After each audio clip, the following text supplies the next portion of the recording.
Hello there, ladies and gentlemen, and welcome once again to another episode of The Cider Drinker. And recently, it seems that I've been trying out ciders from companies that I've not done reviews of for years. Case in point, today I'm back with Cornish Orchard Cider Company.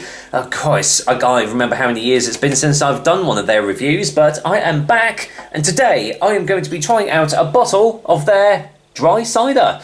Now, I actually purchased this from one of my local restaurants, would you believe? Because in one of the many lockdowns, restaurants and that, they did like takeaways that you could get delivered. There's loads of different companies that you can get like restaurant food delivered to you, and one of my local Italian restaurants was no exception, and they did a couple of bottles of Cornish Orchards. So I thought, you know what, it's been a while, I'm going to buy one to review. Case in point, their dry one.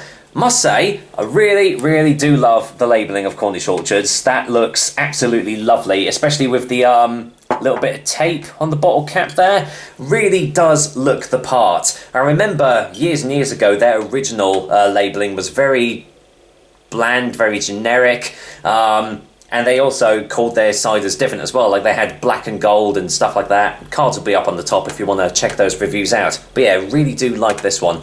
Pressed, blended and bottled at West North Manor Farm in Cornwall. Taste the nature. So, what does it say on the back? We create our intriguing and delicious ciders by working harmoniously with the seasons, using 100% fresh pressed juice and the best traditional cider making practices. Dry cider created from apples, selected from their soft tannins and traditional flavour. This classic cider is matured over the winter months and hand blended by our expert cider makers. Sounds lovely stuff indeed. So as you can see, it comes in 500ml bottles, and this is 5.2% ABV. So a nice old strength for this cider here. So without further ado, let's get the top off and just see what I make of Cornish Orchards Dry. Whoa! Okay. Great. Cut away. Right, apologies for that. That's the second cider in a row for me that's basically overflowed. That's mental.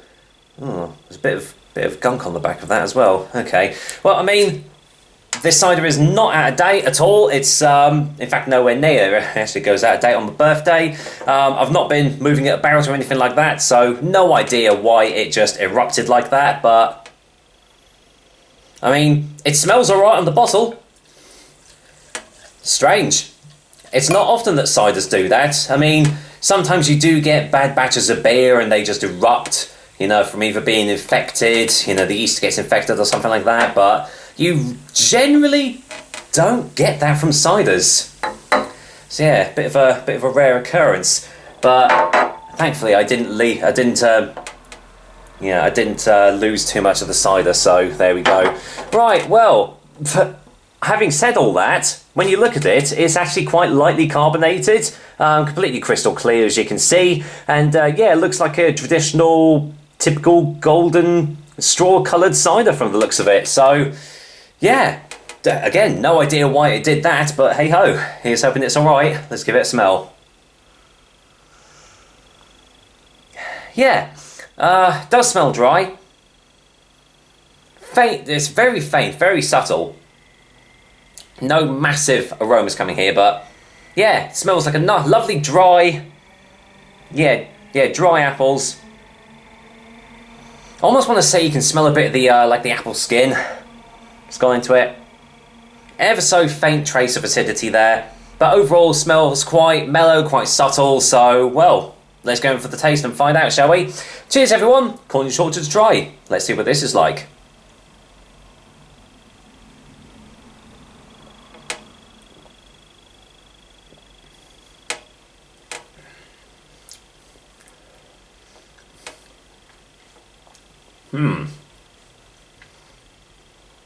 Okay. Gonna go for another one.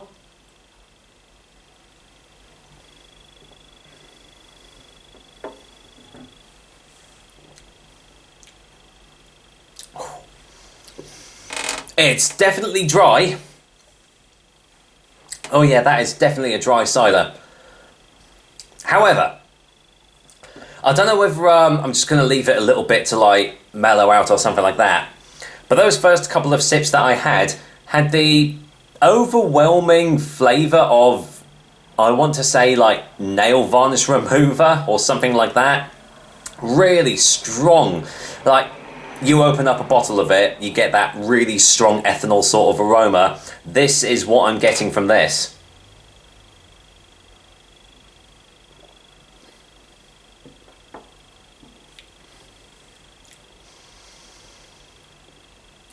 It's not there as much now. Still there slightly. But yeah, the flavour is all about the dryness. Absolutely no hint of sweetness to this at all. Yeah, nice aftertaste, nice mouthfeel afterwards, nice dry finish, should I say. The body is relatively on the light side, considering.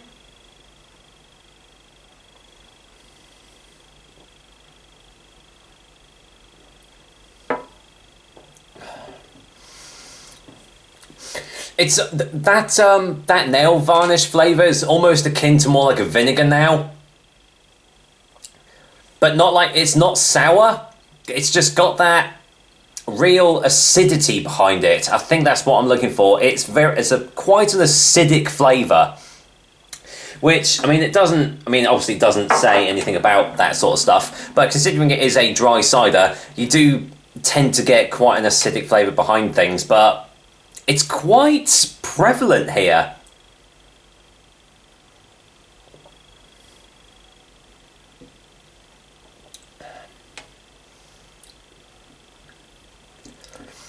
Yeah, but thankfully that flavour has sort of died down now. It's not overpowering. It's just all about those dry apple flavours. So thankfully, give this cider a little bit of time to mellow down, especially after that display that originally happened. Clearly you need this to settle down a little bit before you go into it. Otherwise, man, that taste it was almost enough to put me off having more of it. But I'm glad it didn't, because it is quite a nice cider. Not the best dry cider I've ever had, but it is quite easy drinking if you do like dry ciders. So let's get a final taste before a final verdict then.